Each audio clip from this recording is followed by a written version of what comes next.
বন্ধুরা, দেখুন কিভাবে ডাব্লিউ আকৃতি থেকে খুবই সুন্দর একটি ঘর আর্ট করছি।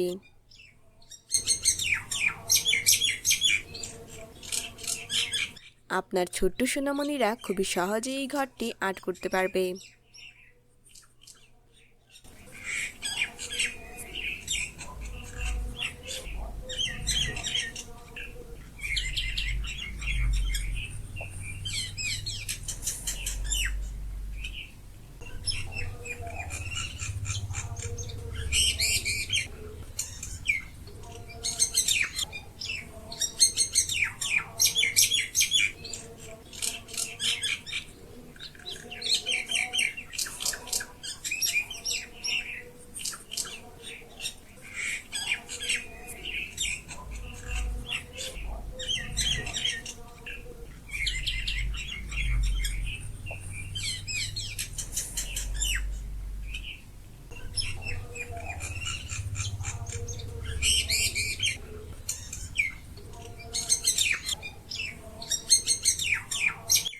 ভিডিওটি ভালো লাগলে অবশ্যই একটি লাইক এবং শেয়ার করবেন।